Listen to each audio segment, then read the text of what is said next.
All right, let's do it. Hi, everybody. I'm Matt. And I'm Steve. And this is Marvel Reread Club.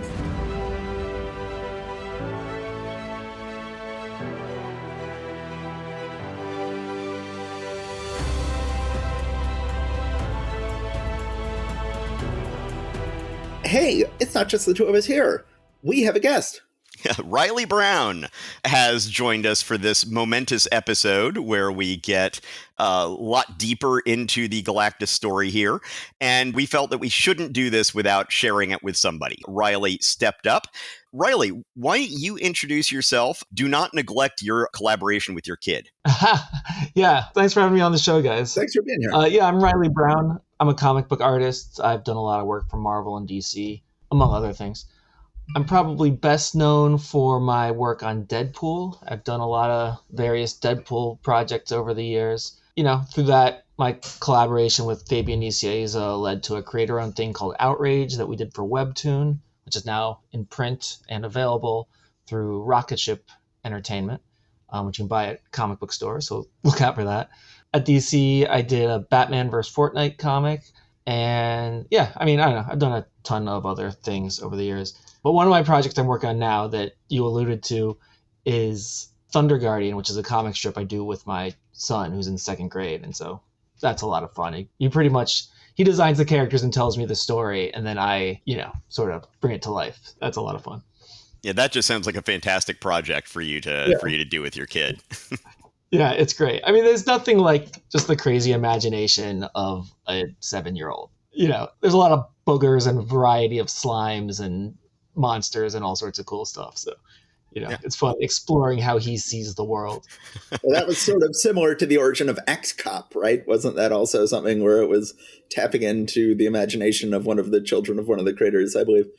Yeah, pretty much. And that was actually like a stepbrother or like a half-brother type of thing that a lot older. But yeah, totally the same idea. Like, I loved X-Cop. And so when I had a kid that was the same age, I was like, oh, yes, finally, I can do something like this. So, it's cool. It's fantastic. And you've got your own podcast, too. Yes. I have a podcast called Hypothetical Island that I do with my co-host, George O'Connor, who's another comic book creator. We used to have an art studio in Brooklyn for years and, eventually disbanded. And we were like, man, we miss sitting around the studio and just talking about the geeky shit that we'd always talk about.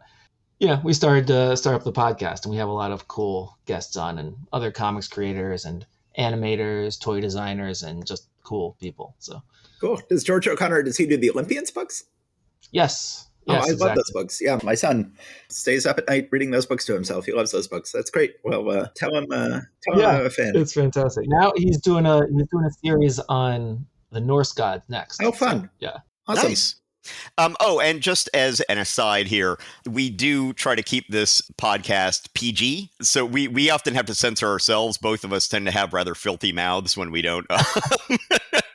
But we figure, this is comics. We want this to be a little bit more kid friendly. But we can bleep things, and we have done that for ourselves and others in the past. But I just wanted to throw that out there. Sorry. Yeah. When I said that, I was just like, wait, was that okay? But I think you should be able to cut it. And oh, yeah. Or we'll just bleep it and it'll sound like you're our filthy guest that we had on. See, no. Whatever sounds better. All right.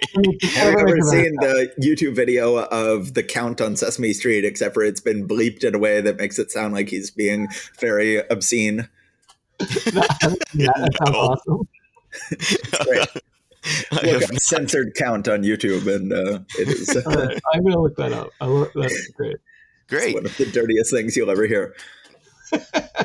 Okay, so let's go ahead and get on in here. And Riley, as you have any comments from the peanut gallery, let it be known. That's why you're here, to be the Statler and Waldorf to our Muppets.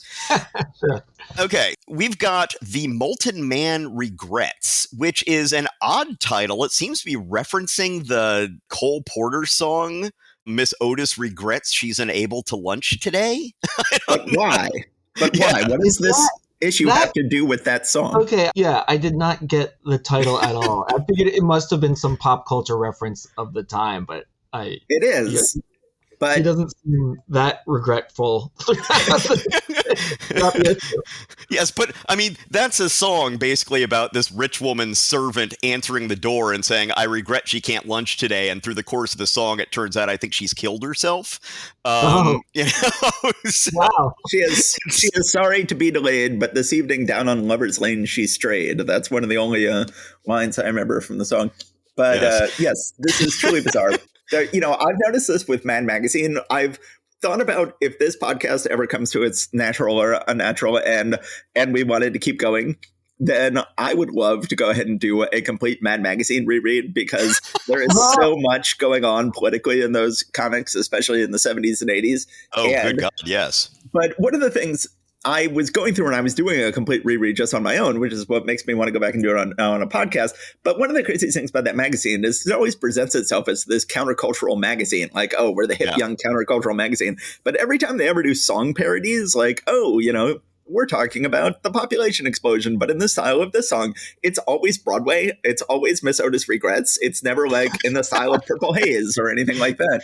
It's in some ways just such a fundamentally old, out of touch conservative magazine that they don't realize they're not as hip and countercultural as they think. So I think this is another example of this from Stanley, how Stanley is not as hip as he thinks he is if he is referencing Miss Otis Regrets. Who knows? His whole shtick is kind of not being as hip as he thinks. Yes, I mean, that's like part of the joke of like the whole Carnival Barker attitude. That's, you know, so I think it fits. It's just, you know, it's almost like his whole attitude is, hello, fellow kids. That's like part of the joke. It is it. Yes, exactly. But also he's doing like, you know, 10 comics a month. Half of them have 2 stories in them. And he's just like, whatever, man, whatever gets it finished. Like, he regrets something. Who knows? Next page. Are you guys familiar with the story behind this cover? No. I had completely forgotten about it until you just asked me that question, and now I am remembering something about it. Yes. You can Google Amazing Spider-Man number 35 original cover and see that the problem is it was a whole lot of butt. Ditko turned in this cover, and Spider-Man's foot was not blocking his butt on the original cover. Stan Lee was like, yep, too much butt. This is just a big old butt cover. And that's a badonkadonk. That is a big butt. Lady's been working his glutes. Oh my gosh. I'm looking for it here. I'm not coming up with it. I don't think that this is Ditko who redrew him here, is he? I don't know. But, doesn't look like it. Yeah, that could not be Ditko. I think it might be Ditko. I think it might be. I'm not sure. Okay. I found it in the Mexican edition that they have here. Of course, Mexican Spider-Man is known for having a lot of badonkadonk in it. Do they add more badonkadonk than usual? Yes. Oh, really? Yes. No. Dude, you need to Google what Mexican Spider-Man Gwen Stacy. All right. Right now, okay. Mexican. This is some of the greatest radio we've ever produced. It's just telling people at home to go Google things. Like, after Gwen Stacy was killed in the American comics, the Mexican comics didn't want to do that, so they started doing their own kind of renegade Spider-Man timeline where where Gwen stayed alive, and they gave it to this Mexican artist who just really had a thing for Gwen's butt. I've never seen that on some of these covers. Like, ooh. Was he redrawing a lot, like a significant amount of the comic? Were they new stories, or? Oh yeah, there was. I mean, you can see there's a picture here of Peter and Gwen getting married. I think this has been overstated. The tradition married. I think it might have been an imaginary story or something. They were doing completely new comics in Mexico with the continuing adventures of Peter and Gwen because they liked Gwen too much to kill her off. Yeah, that's weird. All right, now I kind of want to see. I want a translation of these. The alternate reality and a little extra booty in there. That's right. Cool. Okay, so we are probably already into most of my 15 minutes here, and we haven't gotten past page 1. So, start the clock. We're good. So Molten Man regrets. Credits are script and editing Stan Lee, plot and artwork Steve Ditko, lettering and loitering Art Simek. And I have noted that it seems like Stan is restraining himself a little bit from the silly credits on the Steve Ditko collaborations that he's doing lately, probably to try to appease Steve Ditko in a way that does not end up working. So the Molten Man ends up getting out of jail. He gets out of jail largely because he gets a soft on crime judge who says, oh, well, you know, I'm sure that you can make better choices in the future. Here, have your freedom, which seems like a very Steve Ditko at this point in his philosophical development kind of thing to happen. Yeah. So apparently the Molten Man's apartment has just stayed available for him while he was going through the legal system. He comes back and he's practicing bending up all sorts of big iron bars that happen to be in his apartment. I'm not quite sure how that's going on. Then he goes on to more crime and theft. He doesn't just go into crime and theft. He has a mask that he's wearing and a total disguise, so people don't know he's the Molten Man. Right. Because later we do see, apparently, he just spends most of his days walking around just totally in his metal form and nobody seems to notice. Like, right. Or at least they don't mention it in here. So I just found that, you know, it's one of these great 60s rubber mask stories where they're wearing a mask and it totally fools everyone, which I've never seen a mask quite that good, but yeah, no, Matt and I are often discussing about how mask technology in the Marvel Universe is far beyond our understanding. Right. You can have masks on top of masks on top of masks, and no one will ever figure it out. It's really astounding. Anyway, Spider-Man figures out this guy he was fighting at this jewelry thing might actually be the Molten Man in disguise. So he goes and tracks him down and figures out that it seems like he's probably right. I mean, it's mostly a wild guess on Peter Parker's part. Yes, but he was like, oh, when I punched that guy, it felt like iron. Iron? Well, the Molten Man is kind of metal-like. Maybe it's him. No, that's it. Here's the line. He says, boy, he sure packed a punch like iron. Iron's a metal. And his punch felt just like metal. Molten Man's made of metal. And yes, it's one of those things like 12 inches in a ruler. Queen Mary was a famous ruler. Therefore, I forget what that whole joke was, but yeah. Queen Mary was also the name of a ship. Ships sail on the oceans. Oceans have fish. Fish have water. Therefore. Spider-Man follows Molten Man in his new disguise to another job that he's doing and is able to track him down and attack him before the Molten Man is able to get into this big bank vault or some sort of vault. So they have a big fight scene, and this is interesting. Stan Lee on the top of page 11 says, and now we promised Artie Simek we'd let him go wild with sound effects for a page or two. So here goes. And then there's just a big fisticuffs battle going back and forth with sound effects: thwop, patwee, brack, kapow, walk. And it's it's like Spider-Man's known for his quips, all the smart-ass things he's going to be saying during this fight, and it is a little bit odd to have this. I've heard some people speculate this might have something to do with Steve Ditko getting tired of all of the dialogue that Lee would put over Spider-Man and stuff like this, and that he somehow pulled something to make it to where Stan Lee couldn't do that. Like, I don't know, talk to Artie Simek first for him to be able to say, hey, can I do this? That's funny. I mean, when I read this, years ago, when I was a kid, I really thought that was a funny gag. Like, oh, now it's going to be the sound effects section. Yeah. Which Stan Lee did in several comics. But this one, he preludes that on the first page with a little caption that says, this is an old-fashioned, action-packed episode, or something like that. And throughout the issue, I totally get the feeling that Stan does not like this issue. There's several points where he's just like, he seems to be saying, I don't know what's happening in this picture. Like, the window broke for some reason. We'll never know why. Stuff like that. Yeah, he certainly didn't like the cover. Yeah, it's interesting. It says on the first page, this one is for the real old-fashioned, dyed-in-the-wool Spidey fanatics who like to see old Webhead fighting as only he can. We envy you. We're going to have ourselves a ball. And it's really interesting because usually, this book it's just introduced a whole new supporting cast with Harry Osborn and Gwen Stacy, and it's got a lot of stuff going on, a lot of soap opera stuff. I find it really refreshing that on one hand, it's like, well, this is Ditko being less ambitious in his final issues, but it just begins with Spider-Man is swinging over the city and hears a gunshot. and investigates. Yeah. And part of me is like, oh, well, that's lame. He just coincidentally runs into the bad guy. But part of me is like, well, we know he patrols the city. And it's not that much of a coincidence that just once he happens to be swinging over, listening for gunshots. Gunshots are loud. And he was swinging over the city and heard a gunshot and it happened to be one of his villains. I'm there for that. I buy that. And I think it's nice to just have a mostly action issue with less soap opera stuff. Yeah, I agree. In theory, I think at this point, Stan Lee and Steve Ditko weren't really talking to each other much. Oh, no. Like, you can tell, just there's so many things where the captions or the dialogue is kind of like, I don't know what's happening here. Or he's like, I guess the webs don't stick to him because he's slippery? Which, that doesn't make sense, but okay. Yeah. Well, in the previous issue, there was something where Betty Brant had just quit her job at the Daily Bugle. One of the characters is thinking, gee, I wonder what happened. I wonder when, if we're ever going to see her again. And Stan just piped up with, so do we, lady. Yeah. So do we.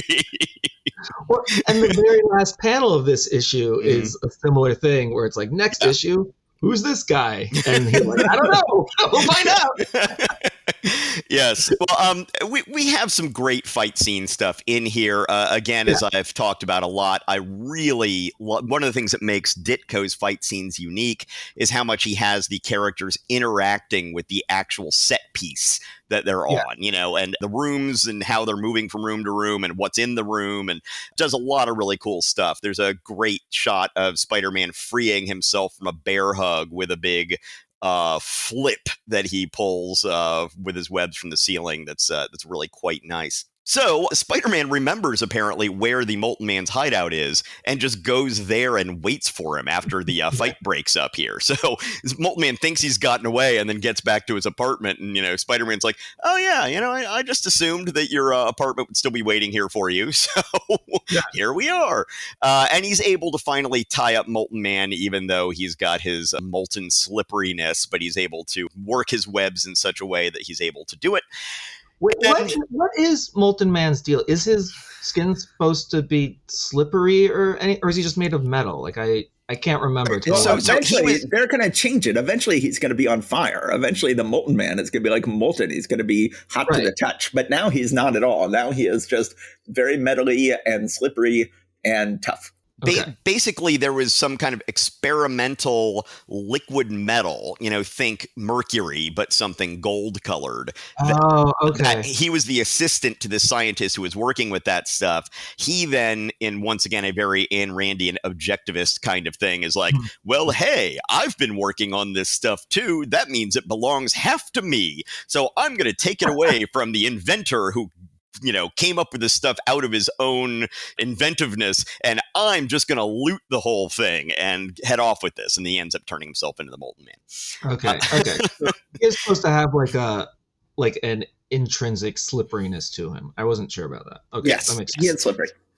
So after wrapping up the Molten Man and giving him to the cops, Peter goes to the Daily Bugle and is asking about Betty, and this is where he finds out that she is gone. And he is really sort of taken aback by this, kind of distraught, and just kind of walks out and says, you can mail me my money. I don't really care at this point. And he then throws the picture of him that Betty had on her desk in the trash. The only thing that she left behind when she moved out was his framed photo where he had written "To Betty Forever, Peter," and then she just left it behind when she left. Yep. So then there's that last panel that you were talking about. It says, next ish, a swinging supervillain, so different, so new, we can't even tell you his name yet. So I figure one of two things was happening here. One, Steve Ditko hadn't said anything about what his name is, and so Stan Lee was just as much in the dark as all of us.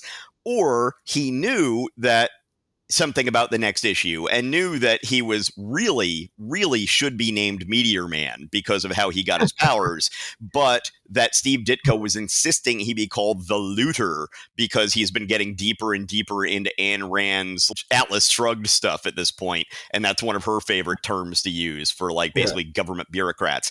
So it was one of those things. Yeah, well, it's not, it fits into other 60s Marvel stuff, so it's not that weird or stands out that much unless you know about the backstory and the strife between them, that it's like, oh, there's something going on here. As a comics creator, it's not out of the ordinary to something's happening next issue. We haven't figured out the details yet, but it'll look something like this. Like that's fine. That's part of the fun. Absolutely. This one just seems particularly the whole bottom third of the page is showcasing this guy, and they're like, "Yeah, I got nothing. It's right, here he is." Right. So, Matt, do you have any thoughts about this? I think I like this issue a lot. The post Master Planner Ditko Spider-Man issues are sort of not very well remembered, but this is sort of a low energy issue. It's leaving most of the soap opera stuff on the back burner and just having Spider-Man randomly hear a gunshot and then get in on the action and then having a big fight. Of course, we did not mention all of the Venetian blinds in the background, but there are lots of Venetian blinds in the courtroom, in Molten Man's lair, everywhere. This is a nice change of pace issue, as it says at the beginning, that this is just Spider-Man hears a gunshot, he investigates, he gets in a big fight, and we have an interesting issue. And then just when you think there's not going to be any soap opera stuff, then you get this heartbreaker of an ending where he finds that Betty has left him and left his picture behind. He's destroyed. It's heartbroken. I think it's an excellent issue. So let's do Daredevil next. Okay. Here comes Daredevil, the Man Without Fear, number 15, and men shall call him Ox. So Daredevil has been swinging all around the world and fighting Kazar and the Plunderer, and it's very nice to have him back in the city here, fighting a street-level villain who he's fought before. Unsurpassed story by Stan Lee, unexcelled penciling by John Romita, unparalleled inking by Frankie Ray, who is Frank Giacoya, unabashed lettering by Artie Simek. Again, I prefer Romita inking himself. I think Ray is an excellent inker and does an excellent job inking this issue, but not as good as Romita does himself, where Romita, I think, is just fantastic inker with a lot of personality. I think one of the reasons why we didn't think of John Romita as being particularly great when we were growing up reading the very occasional work he would do in the 1980s is that you rarely got to see him ink his own stuff in the 1980s. Yeah, come on, give the guy a weekend, man. That's a lot of work you're asking. Well, he was, at that point, he was the artistic director for all of Marvel, so he was a busy man. But we will see him ink other stuff this month, so we will see. Mention Comics, so we have Daredevil finally back in New York, swing around. He sees that Foggy is still feeling bad about having gotten beaten up at this point 9 issues ago by the Ox, but this just gives us a chance to check back in with the Ox. The Ox is in prison with a guy named Strag. I like this story. This is an old-fashioned parable story of the kind that we used to get more early on in the early days of Marvel Comics, where the plotting is insane. It's a very poorly plotted book, but it's a nice story. The story itself that is being failed to be properly conveyed by this plotting is kind of nice. So then Strag is the scientist who is sellies with Ox and says, hey, you break us out of here and I can make you smart. And Ox says, okay, I'd love to be made smart. Go ahead and break me out of here. They do, and they steal a motorcycle, trying to cram Ox onto a motorcycle makes for sort of a funny-looking image on page 6. But then you have plotting mistake number 1, and it's a doozy. They go ahead and show Daredevil, who, as you pointed out, exercises in his home gym with his sunglasses on. I'm not sure he would necessarily have his sunglasses on. He hears the APB on the radio saying that the Ox and Strag have escaped and they're somewhere in the city. And he says, okay, I'll swing around the city until I find them. And we cut away from him swinging around the city to find them. We then cut back to them and what they're doing while he's swinging around the city. And they are doing a lot. Strag does not have his own lab. Ox says, well, I'll take you to Mr. Fear's old lab and see what you can do there. And Strag says, okay, here I am in a lab I've never set foot in before. And it says, a short time later, he has invented this huge machine for brain switching. He has invented supposedly a machine just to make the Ox smarter, but it's actually a brain switching machine where he and Ox are going to switch brains. Now, this is desperately calling out for a caption that does not say a short time later, a caption that says 2 months later. And if that caption had said 2 months later, this whole book would have made so much more sense. But the problem is they've already shown that Daredevil is already swinging around looking for them. So they have to imply this whole thing happens during one patrol of Daredevil. Upon entering the lab, his first word is, it's perfect. It's even better equipped than you told me it was. So I think we can imply from that the brain switching mechanism was already largely assembled already. But that wasn't Mr. Fear's thing at all. Well, I mean, he was dabbling. I don't know. Yes, he says the process is ridiculously Short simple. time to complete it. It wasn't like finished, you know. Yes, they tried to address this. They have, I'm all ready for you now, Ox. He says, how could you prepare it so fast? Question mark, question mark. He says, the process is ridiculously simple. Unfortunately, however, it can be dangerous. That's why I was jailed, for endangering lives. It's absolutely crazy. So then they do the brain switching. Romina does a good job with brain switching. Then Strag now has Ox's body. Ox realizes he's in Strag's body, which he didn't realize was going to happen. Strag in Ox's body whaps him down, says, you've served your purpose to me. I need you no longer. And then Strag in Ox's body goes out on a rampage around the city. Now, this is huge plot contrivance number 2. It just so happens that Karen is walking by when this is happening. And it could have been anybody. I think it would have been better to just have this be a random woman. It's asking too much of a ridiculously coincidental plot to have Karen walk by at this point. But then Daredevil attacks Straganox's body. Straganox's body knocks him out, kidnaps Karen, and then it turns out that Ox was presumably carrying around a whole second set of his own clothes within his vest, just in case he needed them, I guess, in case he spilled some soup on himself and wanted to have another outfit. And so he's like, oh, I'll go ahead and put this second copy of my identical clothes on Daredevil. And that way people will think, oh, all we know is that somebody didn't describe Ox wrecking the city. They just described someone wearing green pants, a yellow shirt, and a green vest wrecking the city. And they failed to mention he was also wearing a Daredevil costume. And so then the cops will come and find Daredevil in this outfit and put him in jail, which they do. Now, of course, this is another fantastic line in there. I had a feeling I might find use for this extra set of Ox garments. You know, that's just common sense. Do you not walk around with an extra set of Ox garments with you at all times? It might come in handy. It might. Of course, the police are convinced Daredevil's done these awful things. Daredevil says, did anyone remove my mask while I was unconscious? And the cop says, nah, a whole team of DAs are still arguing about whether they got the right to do it or not. And Daredevil thinks that's a relief. I hate that. That's one of my least favorite superhero contrivances. The whole, like, do we have the legal authority to take his mask? It's like, yes, you do. Everybody, when you book someone, you like take all their stuff. You can take off their dang mask. They don't even take away the vulture's wings when he's in prison. And they don't even take off his Ox garments. Yeah, he's still even wearing the Ox garments. And he doesn't even take them off. That's the thing. He's sitting there alone in this cell. Why hasn't he just taken these extra bulky clothes off so he's just in his Daredevil outfit? So then Ox and Karen go back to where Ox is in Strag's body. Ox in Strag's body is actually not as dumb as he looks, and he figures out a way to knock down Ox with some big equipment. But Ox manages to get away, run out the street, overturn a cop car. Daredevil, finally, Franklin Nelson, his lawyer, gets him a writ of habeas corpus, gets him released. Franklin with a Y, oddly enough. Yes, that's true. Huh. Is it always spelled that way? No, I don't think I don't so. think so. It is. No. Interesting. So Daredevil ends up fighting Ox. Ox takes a header off a building and presumably turns into street pizza here. And then Ox in Strag's body, then at first he says, I'm going to go off and make a better life for myself. So I like this general story. I like brain switching stories. They're always fun. Yeah, and this whole idea of poor Ox, the dumb criminal who probably wouldn't be a criminal if he weren't so dumb, and then he finds redemption by having his body stolen and realize he could be a better person. I would love it if he just goes off and uses this as a way to restart his life. Instead, because it's a comics code book, he has to think at the end, I'll go back to prison now. It's like being given a second chance at life, and this time I'll make something of myself. I'll try to be worthy of this miracle. You know, of course he's got to go back to prison. This is a very poorly plotted issue. It's nicely drawn by Romita. It's nicely inked by Ray, although I think Romita inks would have been even better. And I like the general story, but the plotting is atrocious.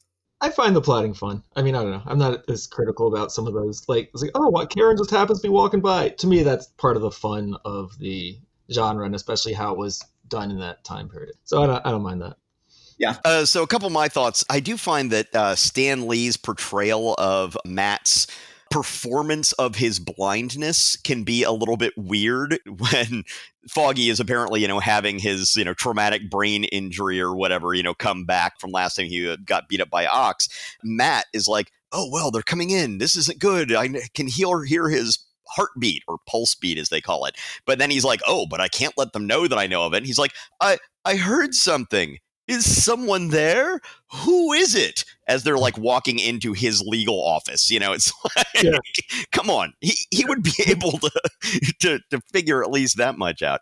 When Daredevil is going along on the rooftops at one point, there is a cable or a wire that is just suspended up in space, seemingly above any of the buildings. And it's like, is this a power cable? Is this some kind of anchoring wire? Is this, what is it? And is Daredevil balancing on it, or is he sliding down it there? I it's like, it looks cool, but Oh, right. He's surfing on it. Yeah. And then at the bottom, yes, it's the surfing thing that I was getting at.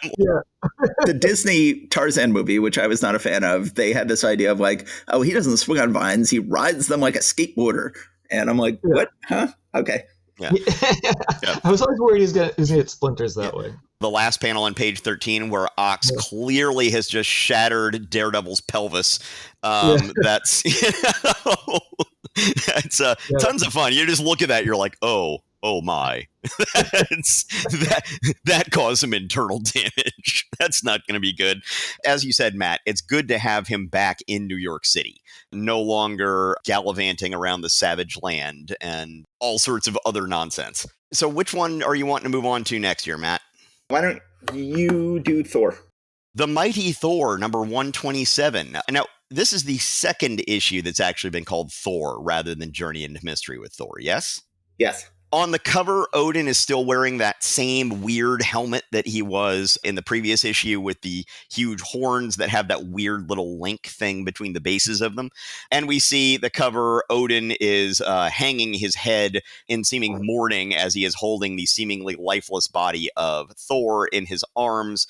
And at the bottom in flames, it says the hammer and the Holocaust. You can tell that Kirby is very disappointed. It's very important to Kirby to never have Odin wear the same helmet twice and top himself every issue with a crazier helmet.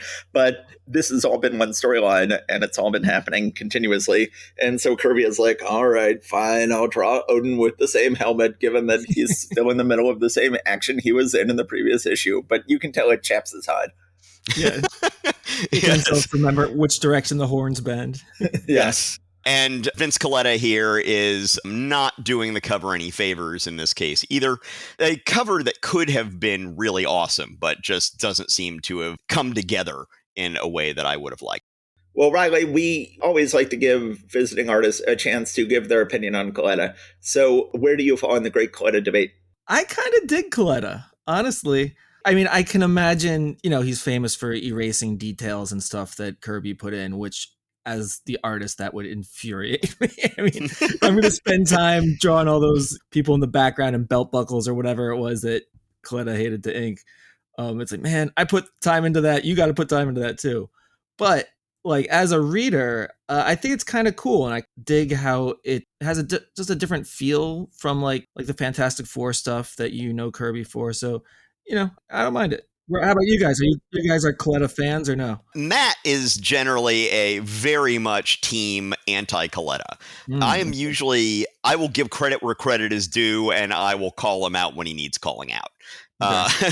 But growing up reading comics in the 80s when Colletta was still working on stuff, I remember kind of liking his work then. Yeah. And, there was one point when I was getting serious about trying to break in as a comics anchor, and people were like, oh yeah, who are some of your favorite anchors growing up? And I mentioned Colletta at one point, and people were like, dude,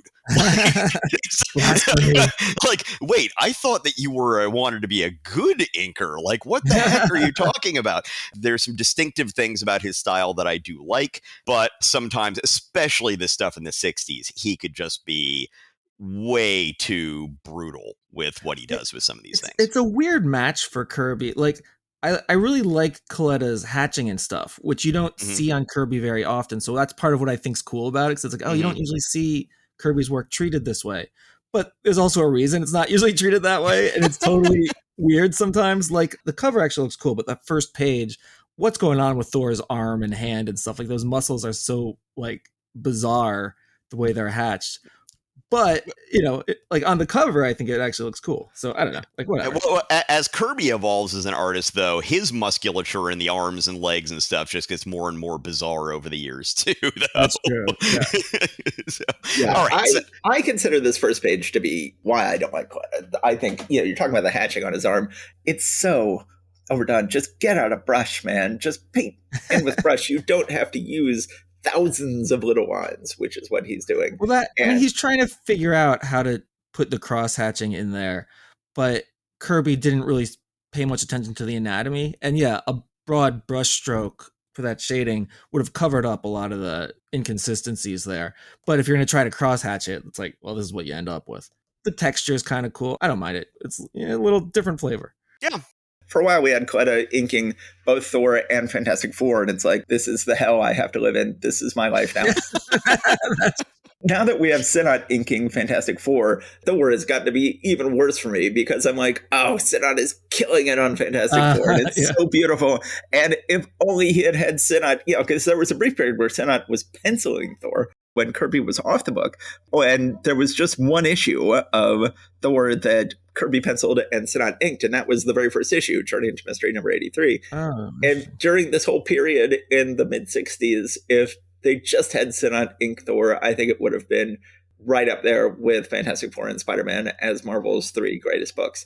But I think with Coletta, it's a distant third.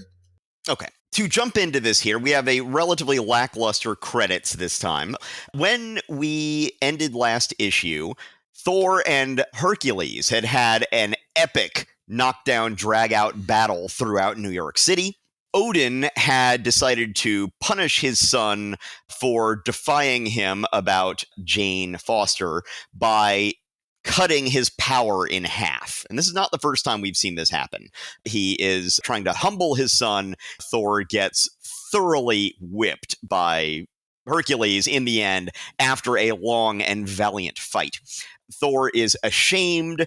Jane wants to come and comfort him, but he basically has too much toxic masculinity. No, I must go prove my worthiness before I can't even look at you. That's where we have left off. So Jane is trying to go after him, but then hears somebody hit in traffic, and being a nurse, she feels she has to go and help there. So Thor ends up getting away from her. We then cut to an odd scene in a movie studio in LA where an office is being done up to look like something out of Asgard or some kind of outer space something or other.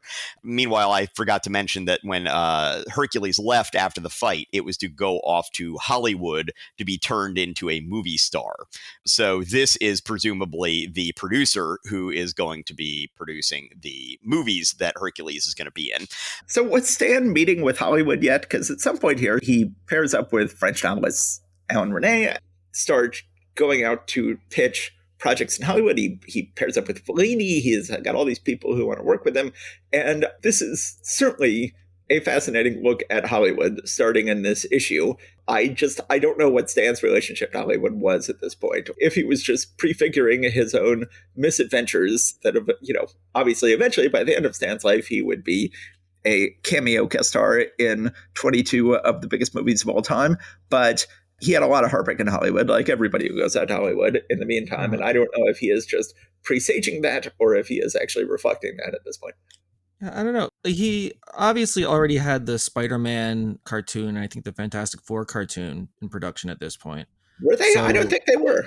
I think the Spider-Man cartoon hadn't yet started up production, but the other ones with, Captain America throws his mighty shield and, Tony Stark, he makes you feel the something, and I nerves guess I of thought steel. those were all part of the same, Marvel Action Hour or something I think those were 66, and then the Spider-Man one was 67 or 68. I think the Spider-Man one was a little longer to come in. But I love here that Pluto, god of the underworld, is now in disguise as a Hollywood producer. And the Hollywood producer has the name Pluto. One name. Not even Mr. Pluto. Little do they suspect that Mr. Pluto is actually Pluto, god of the underworld. No, just Pluto. I am a one-namer. I am Pluto. No one will suspect that I am actually Pluto, god of the underworld. Meanwhile, his face is still that whole weird Kirby sort of mask kind of sort of thing that he's got going on. But it's like, no one will recognize me because I'm wearing a white suit and a red cravat. So, that's all we I'm need. not sure he's actually trying to disguise himself. I think that like all the workers are talking about him and he calls himself Pluto. Like, I don't think no, I'm not the Greek god Pluto. I think he's like, yeah, it's me, I'm Pluto. What else do you want from me? Go back to the office. They say, yeah, they even hired a special producer for the picture, some nut named Pluto. He's not hiding it very much, but he does wait until, since then, once alone in his hauntingly strange, securely locked office, Pluto makes a mystic pass with his hand as the molecules in the air seem suddenly to rearrange themselves into a fantastic flaming image. So he does at least wait until the workers are gone before he creates a mystic image in the air. That's true. Second panel on page 4 is one of those ones where something in the collaboration between Kirby and Coletta really went sideways. I don't know what the original intention was for what was supposed to be going on with Pluto's face. The Union guy in front who's looking back, his eyes are, as Matt likes to say, don't look like they belong in the same head. And Thor goes out into the ocean being all emo for a little bit. Meanwhile, Odin is also being all sorts of emo because he was like, oh, I must punish my son. And then he's like, oh, but why did I punish my son? I punished my son for his love for Jane Foster, but then I just sent Jane Foster after him to comfort him. And then now he's all alone and, oh, I feel bad. And it's like, dude, get it together, this family. Then his, what would you call it, vizier? Would that be the term you would use? Named Seedring. He has been given some of the Odin power, and now he suddenly becomes drunk with power and starts using it to try and take over Asgard. Thor is returning to Asgard in his objection, comes to find things are not going well. Everyone has been frozen in various ways by magical powers. There are flames. Yes?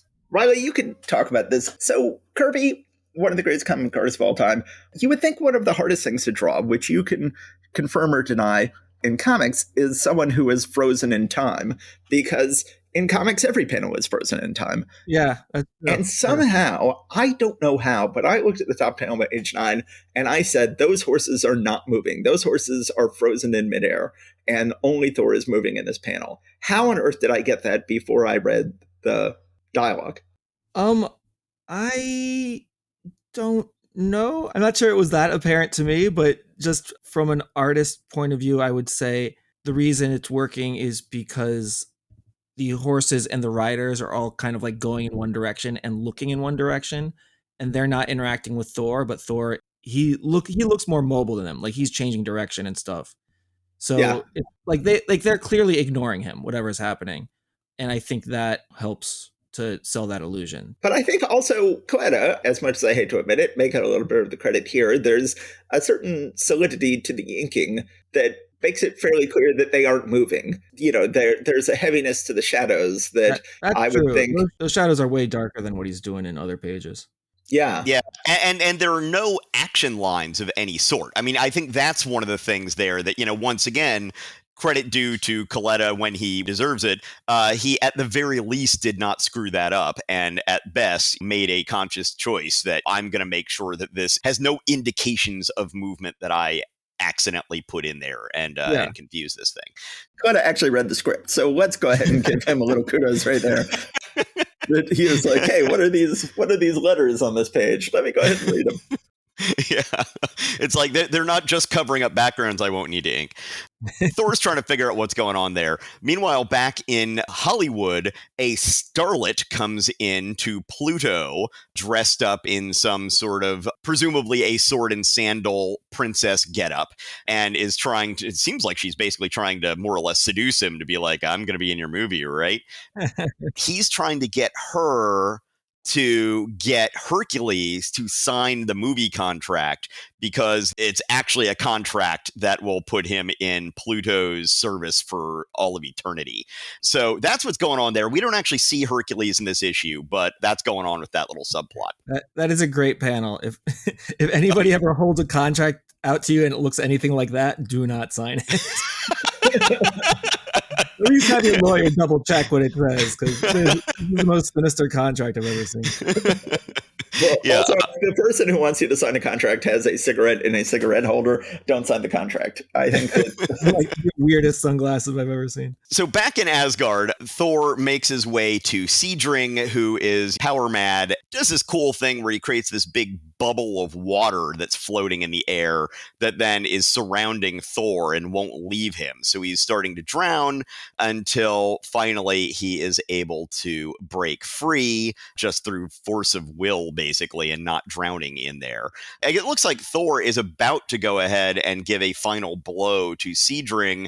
But what Thor is doing is he's going to the Odin sword in the Tales of Asgard stories. We've been hearing a lot about the Odin sword. So this is it in our current timeline. And Thor, he's going to pull the sword out of its scabbard because that will then start Ragnarok. So this is essentially his mutually assured destruction gambit against Seedring. He's able to get Seedring to give up what he's doing. And Thor collapses right as Odin comes back and carries his son. And clearly, they've had their fight, and now they're going to make up. Yes. It's interesting stuff, and it's interesting how they've got Hercules as this subplot going on, and that, you know, you've got other Greek gods, or in this case, I guess Hercules and Pluto are the only two who have their Roman names. Everybody else is named with their Greek names.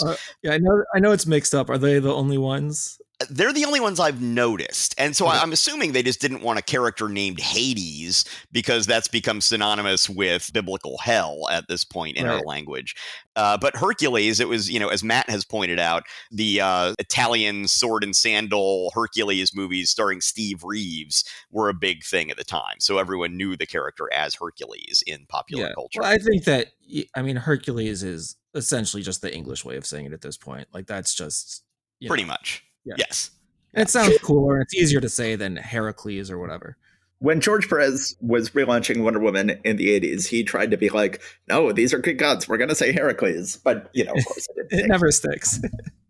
Yes, I think this is an excellent issue. Seedring is a good one-off villain, and then we're developing this other wonderful storyline with Pluto and Hercules. It's interesting that Hercules is not in this issue, that a lot of this issue concerns Hercules, but we don't even get a brief glimpse of him. But I think we have... you know, two excellent stories. We've got Thor versus Seedring, we've got Pluto, and this va-va-voom babe plotting against Hercules. It is an excellent issue. I'm not a fan of the inking, but it is beautifully co-plotted by Kirby and Lee, penciled by Kirby.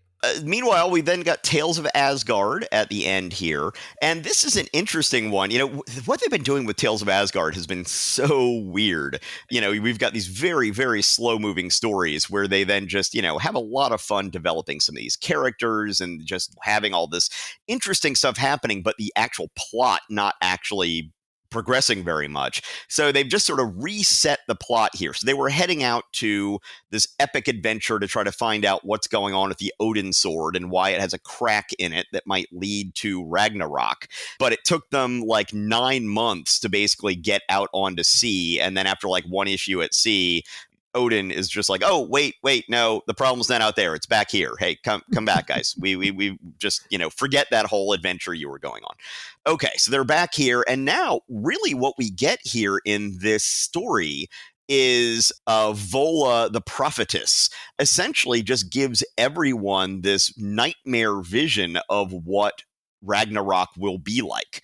And so you're just getting this whole montage of the forces of evil who will all be gathering with Loki and the battle horn being blown and things falling apart in Asgard. And finally, everyone coming up to meet the Midgard serpent. Anyway, yeah, this is a visual feast for this thing, but really it's all just us watching the people of Asgard watching a movie of their impending doom. Yeah. And I love this as like coming after the previous story in the issue where he has the sword that's going to start Ragnarok or whatever. And it's like, and okay, now we're going to show you what Ragnarok is. Like, that's pretty cool. Yeah, that is really neatly done. This is still one of the all-time great plotting disasters in Marvel Comics history in terms of having them go on this epic quest that just went nowhere, and then they just come home and find out more about Ragnarok. But you can't complain. This is such a gorgeous 5-page story, getting to see Ragnarok, this will give all of Thor's comics for the next 60 years so much more oomph to have Ragnarok hanging over their heads. Right. It's great to see. Yeah. Tales to Astonish number 78, The Prince and the Puppet. Just Submariner on the cover, no Hulk on the cover, featuring the somewhat macabre menace of the Machiavellian puppet master. So another big writing fail here. Writing fail on, I'm going to mainly give it to Lee with the blame here instead of Gene Colan, aka Adam Austin. We have a whole puppet master versus Submariner story here. Okay, I just got to butt in for a second. I was like, who's this Adam Austin guy? I've never heard of him. He's really good. Okay, that's Gene Colan. That adds up. Okay. Is Gene Colan inked by Vince Colletta, though? Yeah, no matter what one's defense of Vince Colletta is, usually Vince Colletta cannot ink Gene Colan. It's just, it's not. I think it's pretty weird here. Not a good idea. Yeah, there's a reason you didn't recognize that Adam Austin was Gene Colan. I don't know if you got a chance to read the Iron Man issue, but that is also penciled by, quote, Adam Austin, end quote. And that one is inked by someone who is actually Jack Abel. It looks so much more like Colan than this does. But so nobody ever acknowledges that the Puppet Master has controlled Submariner before. He controlled him in Fantastic Four number 14. And they are acting like they are meeting for the first time here. So this is that's just funny. Well, I think Submariner and this Puppet Master are meeting for the first time. I don't know who this guy is. Speaking of off-model characters.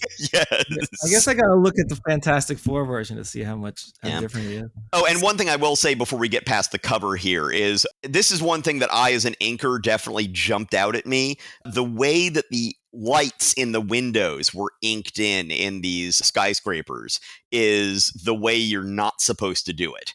You're supposed to group windows together horizontally because, that's how.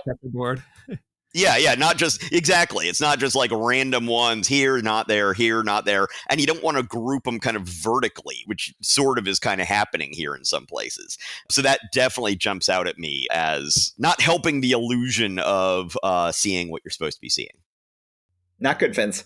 Another very awkwardly plotted issue, sort of a theme of this month, where we ended last issue with Submariner was confronting Hank Pym and Janet Van Dyne about them drilling into his kingdom. That whole storyline goes on for a couple of pages, and then it's just abandoned because then we cut to bizarre off-model puppet master decides I'm now going to yank Submariner out of this situation and have him come to America and rob banks for me. And it's like, that has nothing to do with the storyline that was going on. This is a complete 180 turn for this story. And let's go ahead and take a look at the new Puppet Master. And my question for you, Stephen Riley, is what the hell is going on his shirt? It looks like a Punch and Judy puppet or something like that has just been dropped on the floor and is kind of in a seating position. Sort of just sitting there. Yeah. We never get a good look at it. The next best look we get at it is on page 12, the final page of the story. Page 8's the best drawing of it. It is bizarre. This is an absolutely bizarre outfit that the Puppet Master is wearing. He looks totally different than he's ever looked before. He's got these flared red gloves. He's got this red vest with a bizarre yellow picture of a collapsed doll, I guess, or outline of a collapsed doll on it. He is not acting like he's ever acted before. He's not doing anything. He is doing something he's done before. He's controlling Submariner, but nobody mentions that. It's pretty terrible. I'm guessing the artist either didn't know who the Puppet Master was, or he saw the original drawing, and because it's so his original look is so stylized in a way that I could see another artist looking at that and be like, that doesn't work for my style. How am I gonna approach him? So he has a creepy grin and kind of like weird lips, but he's not. He's just in a different way. But he's also like 100 pounds heavier than the Jack Kirby version. So I don't really know what the hell's going on with him. Yeah. Indeed, nobody does. So we get a little bit of crossover with the Avengers where we see Jan go ahead and shrink down and head off to the mainland. We know what will happen there because we've already read about it in the Avengers. Yeah, we always talk about how little bit of Colan's value comes through under Coletta's pen in the Submariner book, but we are getting some Colan-y goodness on the top of page 8 in the creepy old house that Puppet Master is staying in. That looks like a creepy old Gothic mansion right out of Tomb of Dracula. Yeah, co-signed. That absolutely. I'm with you. We've got this just very mundane story where the Puppet Master is not planning on taking over the world. He just wants to send Submariner out to rob a bank. we have awkward plotting where he breaks into the bank, escapes with treasury bonds, brings them back to Puppet Master. Puppet Master says, no, I can't spend these. Go back, get me some cash. And then he goes back to the bank and gets confronted by the army. You would think this could have been more simply plotted so that he just gets confronted on the first go round of the trip. But then the issue ends. I think that this is a mess of an issue. We have a perfectly good story that is shut down abruptly. And then we've got a tremendously off-model Puppet Master with a really lame plan and what is going on his shirt. I am not a fan of this issue. Riley, we've been talking about how interminable this whole, how many issues have we had so far of Colin being inked by Coletta? It's like, is it a full year at this point? Might be. It's been like 9 months to a year where we've just been seeing Colin and under the alias Adam Austin being inked by Coletta, and it is just torture. I don't want to admit it's me. Well, Colin was notoriously one of the most difficult pencilers to ink. Oh, really? Very tough to make those sort of solid decisions because all of his stuff seemed kind of ethereal in some way. And and so this is just more of the same as far as I'm concerned. I'm just like, please get a different art team on here. Do you keep Colin and get somebody else inking him? Do something. But not what you're doing. Yeah, something's not quite working. Right? No. Yeah, the first time I read through these, I didn't realize who Adam Austin was either. And in the first issue where they brought him on and he was being inked by Coletta, I was looking at this and I was like, okay, is this guy just terrible or is he being ruined by Coletta? Because I've never heard of this Adam Austin guy before. Well, there are parts that are great. Like the faces all look really cool. Yeah. But then there's definitely some parts where like the anatomy will be wildly inconsistent, like within the same page, Yeah, well, and Matt and I, our comics history is the comics that got us into comics in general and Marvel Comics in particular were some Avengers issues drawn by Colin. So Colin was our first introduction to Marvel Comics. So we've got a soft spot in our hearts for Mr. Colin. Yeah. Well, guess what, guys? I just looked ahead. This is the final issue inked by Coletta. We have just read it. We have made it. And guess who is inking the next issue?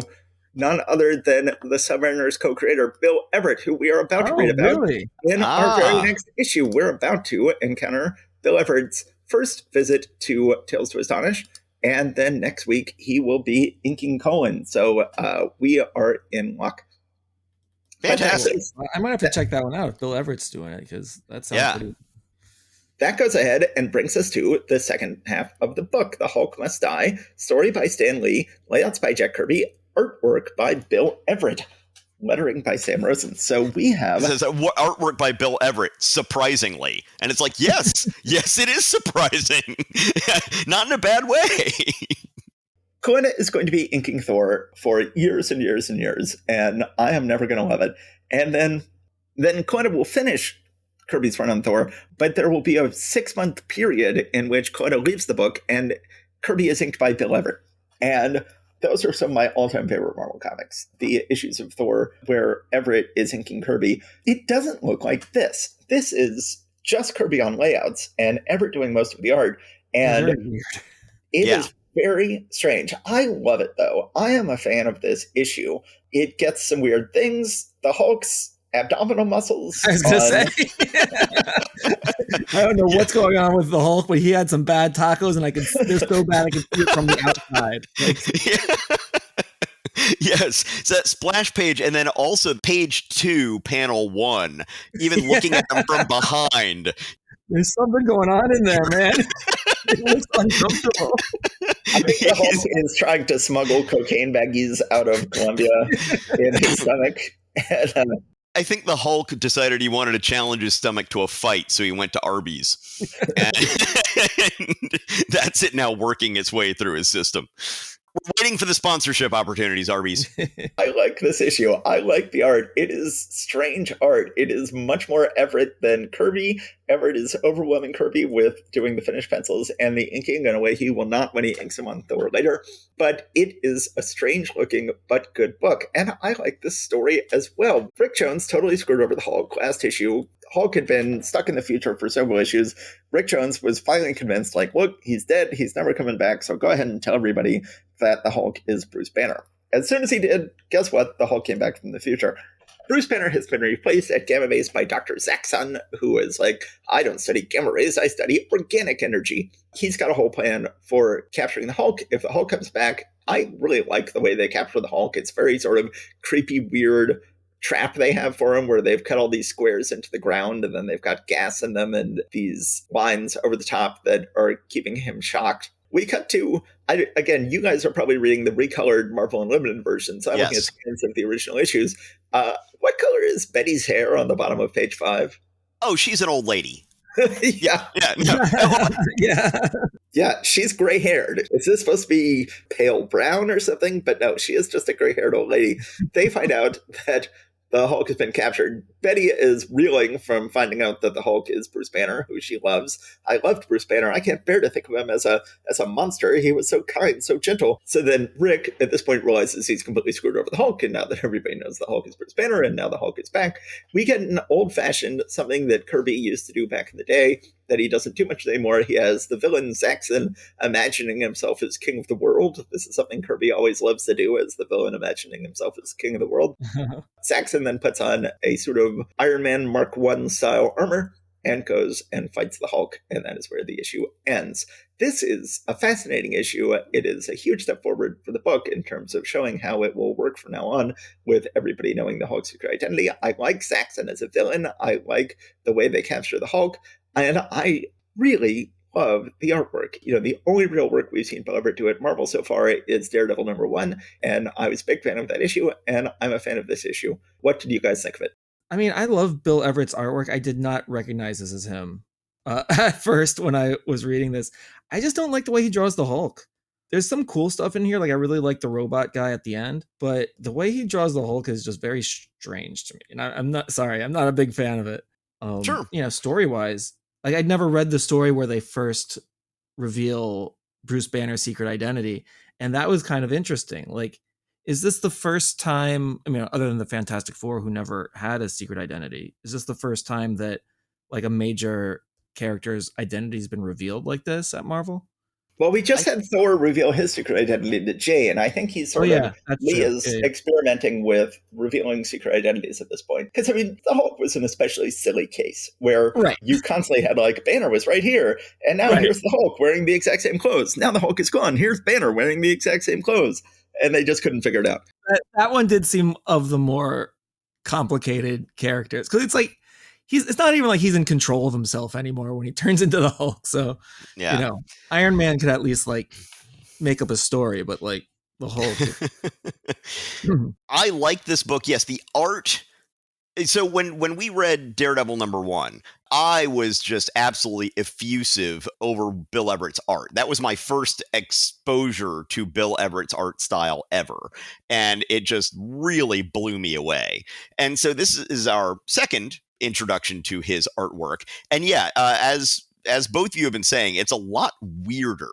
Like, there's a really strange kind of stylized look, especially to the Hulk's face, and his abs. You know, that's true too. But the textures that Bill Everett puts into his art is one of the really, really nice things about this that makes him look quite different from most of the other Marvel art that we had at the time.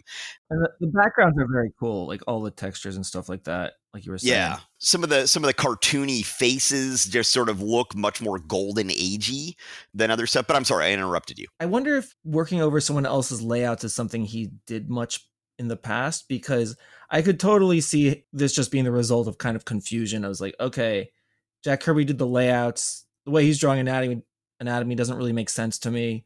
How much of his do I keep? How much do I change? I could totally see that being, like, you know, something he's wrestling with here. And the result looks kind of, like, weird. Like, especially places where I think on page 2, there's the army guy with the binoculars. It's like, that doesn't even make sense. I don't know what's happening there. And I could see that being like a layout that he's just kind of like, well, which part do I keep or which part do I, you know, change? They definitely had a lot of exposure to each other's art throughout their careers from the very start. So I don't know how much of that was. Well, but you could know somebody. That doesn't necessarily mean they worked on the exact same drawings before. So This is true. That's just a wild guess for me. Like, I don't really know. I'm not an expert on Bill Everett, certainly. And even Kirby, I only know so much about. So, well, and Kirby's style had obviously been really evolving in the last 5 or 6 years here. So yeah, that could also be a thing. He's looking at it like, wow, this is Kirby's stuff. Like, this isn't what I was expecting. All right, so were we doing Uncanny X-Men next? Yes. Okay. So, Uncanny X-Men, is the Mimic another mutant or something far worse? Of course, the implication that being a mutant was already bad and this is now worse, that's, sort of goes against the grain of a lot of what they're doing here.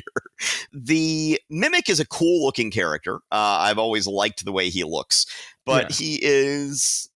It's interesting. Let's just put it that way. Well, my big problem with the way the Mimic looks is that because he's going to imitate the powers of all 5 X-Men, he's got to, sort of wear a visor because he is going to have Scott's powers.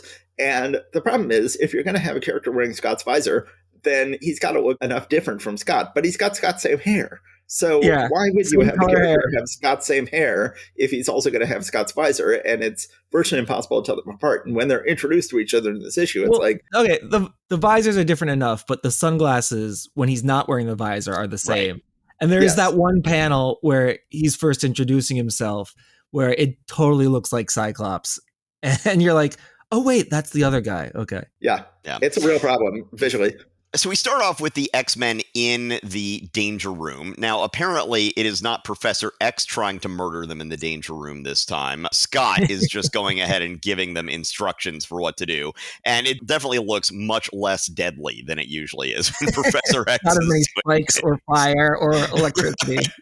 Right, exactly. There's a little in-company ad / joke that we have on the splash page here that then is continued on in a few pages where Marvel Girl is practicing her powers by flipping through the pages of a magazine with her telekinetic powers while she is hovering in the air.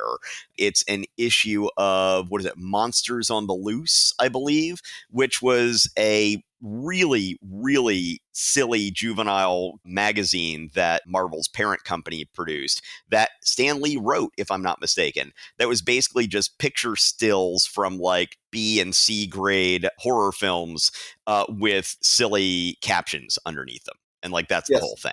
So interesting. Okay. I was wondering what she was reading. The cover is clearly just a photocopy of something. Yeah. Something from Martin Goodman's publishing empire that Stan Lee also did some work on. Professor X comes in and he's like, oh, guess what? I think that you've all done such a good job. You've all gotten back into your best health after being hurt by the Sentinels and Magneto. So you deserve a vacation.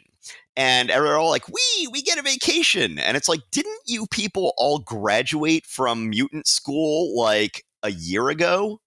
It's like, why they're still supposedly in some kind of schooling. So I'm guessing now it's mutant college. Maybe so. Okay, I'll give you that. They all graduated from mutant high school and immediately began mutant college with all the same classmates and the same professor. It would take another 20 years for them to actually rename it to a different thing, but it's still, the Xavier School for Gifted Youngsters. Right. What Bobby and Hank end up doing with their free time, instead of going down to the Cafe A Go-Go or whatever it was, the beatnik bar that they would go hang out in New York City, instead they go to the New York Public Library. Now, Matt, did your wife Betsy actually work in this main building when she was a librarian there? Yes, it would later be renamed the Schwartzman branch. At this point, it was just called the main building of the New York Public Library. You can see Patience and Fortitude, the lions out front. Yes, my wife once worked in the children's collection in the main New York Public Library with the lions out front. And that is where Vera works. That's a cool place to work. Have that as your office? That's pretty sweet. Yeah, it was pretty cool. Zelda is the waitress that, was it Bobby or Hank was supposedly dating Zelda? Bobby was supposedly dating Zelda.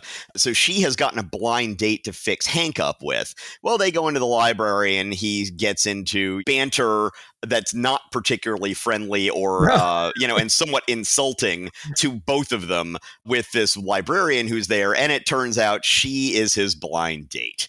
So Vera and Zelda, and Vera is the name of our paternal grandmother. And always just feels like a very old-fashioned name to me. But yeah. We often talk about how when they later retconned Bobby as having always been gay, and, obviously that was not something that was thought of by Stan Lee or the artists at this time, but it's funny to go back and read these with that later retcon in mind. Bobby at one point is saying, Zelda's not here yet. Might as well case the other chicks. And it's just like, dude, Bobby, you're trying too hard. Anyway, they go and head out for their date, but then they run into this really angry guy who apparently has been stalking Vera. And, okay, Matt, in the original colored versions, what color is his face? Just same color as theirs. Oh, really? In this version, he's definitely redder. Yeah. He looks kind of like he's been sunburned, but I think it's supposed to be his face is flushed from anger all the time. He's just because his hands aren't that color. It's just his face. He's just so ticked. He, happens to come by here, and then turns out that he ends up developing the powers of both the Beast and the Iceman. Yeah. And then some guys at a construction site come to rescue these poor teenagers from this person who is obviously a horrible mutant, and so let's go get the mutie. In the worst date of all time, like, it got off to a bad start. Hank gets his ass Hank gets totally beat up by this dude. You can say he gets his ass kicked. We're PG. We're not G. So this date got off, started off rough, and it ends even rougher. So I feel bad for the poor guy. So I grew up reading various Vera comics. Vera will, at this point, remain a character in the Beast's life. She'll be sort of his main love interest over the years. One of the very first comics I read was Avengers number 209, where the Beast is trying to save Vera's life, a heartbreaker of a story written by J.M. DeMatteis, which introduced me to the Holocaust at age 6. Mm-hmm. It had a Beast trying desperately to save Vera's life. So Vera is a character I'm like, oh, Vera, please don't die, Vera. Well, I've never heard anybody have strong opinions about Vera at all, ever. So you had an impact on somebody. Matt, I did not remember the J.M. DeMatteis Vera storyline. I'm going to have to go back and reread that issue. Because then later on, doesn't she eventually become like a drug addict or something like that? Like in the X Factor days? Oh, geez. Yeah. Or at least like she's not the nerd anymore. Like she's got like some crazy punk rock hair, and you get the feeling that she's been not living a healthy lifestyle. Okay. I do not remember this. Well, Zelda was definitely hanging out in beatnik cafes, and, this is a friend of hers. So they obviously have always been part of the nerdier side of counterculture. Especially Beast and like this particular gang of guys. Right. They're definitely on the entry level, the much rougher lifestyle for sure. They're still all dressed up with their ties and everything. That's freshman year. By senior year, they're going to be experimenting with some serious stuff. Yes. So the character who will become the Mimic gets away from the construction yard guys who, once again saved these two upstanding young men from this terrible mutant, not realizing that they also are mutants. And what's his actual name? Calvin Rankin. Yes. So Calvin is then playing around with his new powers, but then realizes they go away when he's no longer in proximity with these folks. More poor potting, where he then just completely happens to also run into Jean Grey. You would think you could have potted this better. You could have said, oh, I just realized when I run into the X-Men, I can steal their powers. Let me hunt down another member of the X-Men and see if I can steal her powers. Instead, it's just completely random that he runs into another. I have to say, it is very funny how his telekinesis first appears, where he's like, oh, the salt's over there. Man, how come it's not already on my table? And then it kind of floats over to him, which is like... I wish it was over here. Hey! Anyway, he realizes that she must be Marvel Girl, and so he decides to tail her home in order to find the X-Men. So she apparently was not been trained. The plotting of the random coincidence of bumping into people, like I said in the other issue, that didn't bother me in this one either. But the one place where the plotting bothers me is the idea that he tailed them all the way back to Westchester and wasn't spotted. Like, that's a long tail. Yeah, and who knows what her mode of transportation is that Did he they was take a Rolls Royce into town, or were they taking trains or something? Like, how did they get there? right. Yeah, are they on the Metro North or something like Yeah. that? Who knows? Yeah, but anyway, he tails her home, and yes, I can see what you're saying. On the bottom of page 9, he very much looks like Scott when he Yeah. first shows up. And Oh, then yeah, he's when like, they're looking at each other on page 10, it's like, it literally, if they had said, this is me, Scott, looking in a mirror, then I would have believed it. You just write that into the text. Jean has to shake this guy's hand, even though the only two things she knows about him are he bumped into her in a cafeteria and absolutely blew up and lost his, Yeah. well, okay, we'll just go ahead and bleep it, lost his at her right in the middle of the place, and then that he stalked her all the way home and now knows where she lives, and now she has to go shake his hand like being a polite person. Oh, and notice some of this weird stuff in the background in this room. So there are guns like in a shadow box on page 10. There's What? also a little model of a field cannon and what looks like maybe a big shell that's on this panel 2. And then panel 5, there's a little like late 1700s, early 1800s style field cannon with a pile of cannonballs. Oh, yeah. I guess it's Xavier's war trophies or something? Well, so I guess I didn't read the credits for this one. This is drawn by Werner Roth under the pseudonym J. Gavin. This is our first issue without any input of Kirby's. And it's Right. our last issue with Lee. We just have Lee lasting one issue longer than Kirby. So we've got story Stan Lee, pencils Jay Gavin, inking Dick Ayers, lettering Artie Simek. They don't specifically say, as they did last issue, that this is merely adequate writing, penciling, and inking. But they could have, because just nobody loves this book. Kirby just left, and now Lee is leaving. And we are going to have Roy Thomas taking over next issue. But here's the one thing that gets me the most about this whole situation. How does he know what kind of special sunglasses he needs? Yeah. He knows. He knows about the X-Men. He knows all about them. He knows he's going to need some ruby quartz sunglasses. So he just goes down to Sunglass Hut and asks for some ruby quartz sunglasses. Okay, if I can try for the no prize here. The only reason Cyclops actually needs the glasses is because he has a brain injury that prevents him from controlling his powers. Ah. Is that actually canon? Yeah. Okay. When his parents got abducted by aliens, he had to jump out of an airplane and he bumped his head on like debris from like the burning plane on the way down or something like that. And that gave him brain damage that was chronically never really repaired. But I assume at this point, like, come on, somebody must have fixed it, right? Like, he's been cloned and died and resurrected it so many times at this point that surely it works again. You know, in modern comics, I assume the visor can just like allow him to aim his beams better. Or like, So continual issue with this book is how high are the ceilings? We have but I was about to get to that, Matt. Very high, it looks like. Oh boy, are they high? Well, they're in the danger room in that panel. This is the danger room. Is it? Yeah. Let's Where else see. would they need him? There's like weird electronics on the wall. Okay. Yeah, because that was one of my other questions is what's up with the weird electronics on the wall? They've all changed into their costumes, and I assume they met up again in the danger room. Okay, you get the no prize. I will give you that one.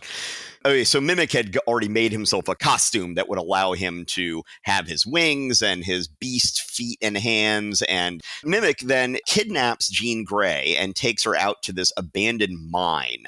So the X-Men still have their horrible tub of a helicopter here.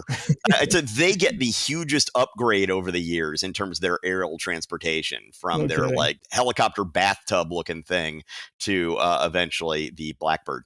Mimic decides to just go ahead and tell Jean in this like little apartment that's been made inside the mine about his origin, and his dad was a scientist and ended up spilling some chemicals on him, and then he ended up getting the power to absorb other people's powers. His dad was going to go ahead and try to fix his abilities so that he could keep the powers forever, but people figured out where they were and what they were doing, and so folks were coming by to hurt them, and his dad accidentally blew himself up in trying to save them from the mob. It turns out that his whole plan was if he has the powers of all the X-Men, then he would be able to use the mental power of Professor X to probe where the machinery was under the rubble, and then the power beams to go ahead and blast his way down in there. Anyway, he finds the machinery, and, they have a big fight. He's going to go ahead and put himself in the machinery. He's carrying off Professor X as a hostage, basically. Professor X is like, nope, don't stop him. They're like, what? Wait, why? Nope, let him do what he's going to do. And then it turns out that his late father was actually trying to find a way to remove his powers rather than to make them permanent. So when he was able to get to the machinery and turn it on, he supposedly has now lost his powers forever. Of course, he ends up showing back up somewhere else in the future, but that is a story for another time. Overall, this is okay. Matt dislikes Werner Roth's / Jay Gavin's art more than I do. I find that it's fine. I like his drawings. I mean, Okay. It's not as exciting as some people. It's kind of a generic 60s style art, but I think it's good. So just a couple little things that I noticed that I didn't necessarily mention as I went through. Right. So when they're all leaving to go on their vacation, Hank and Bobby head out together. Bobby's making an ice slide and, Hank's like, oh, sure, I'll join you. Of course, Hank's the one with bare feet who's always riding on Bobby's ice slides, where, top panel of the final page, when they're all getting out of the mine, Psyche is saying to Jean, levitate yourself. Hurry, girl. And she's clearly already levitating herself out of there and moving along quite nicely. Thank you very much. And she says, don't worry, Scotty. I can keep up with all of you easily. But I really like to think of that as like, don't worry, Scotty. I can keep up with all of you easily. Right. Just changing the tone of voice that she uses in these things really improves how I feel about the whole interactions between some of these people. I wouldn't read it that way. If she was talking to Iceman, definitely, but not. Exactly. I will read it how I read it. Sure. I think Scott doesn't then say what Beast one time said to her when he was like, "You're a credit to your gender, Jean." Like he asked for a hammer and she hands him a wrench. I think that yes, that's right. And also totally in character for both of them. Yes. So let's go ahead and wrap up this episode. Thanks so much for coming on, everybody. I think this was pretty good comics. None of these are all-time classics, but thanks everybody for coming out. We will see you next episode for one of the most famous Marvel comics of all time. Indeed. Thank you very much, everybody. And thank you, Riley, for coming. As I've said before, I know that being a guest on our podcast is somewhat of a big ask because there's homework to be done beforehand. But thank you very much for being a great sport. And we look forward to talking to you about Fantastic Four shortly. Absolutely. Okay. Thank you, everybody out there in podcast land. Stay safe out there. See you next All time. right. Bye, everybody. Thanks for listening to Marvel Reread Club. Please subscribe to us wherever you get your podcasts. Your reviews and ratings are a great help and always appreciated. We love hearing from you. Go to marvelrereadclub.com to find notes and join the discussion about this episode. We're also on Facebook and Instagram. See you next time.